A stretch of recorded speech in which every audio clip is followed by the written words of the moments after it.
See, there it is. Look at that, you guys. It's a copyright. 1993.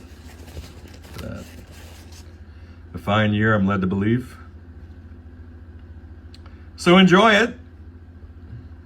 Reminisce about it. Get romantic. Think about where you were in 1993 and shudder.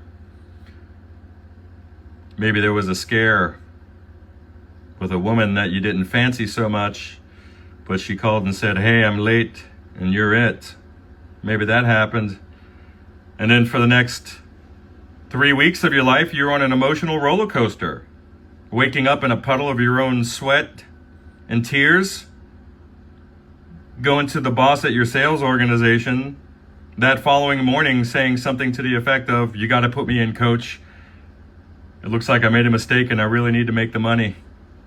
And I'm going to learn the actual use of the phrase whiff 'em. What's in it for me? Maybe that's what was happening to you in 1993. And then again, maybe it wasn't.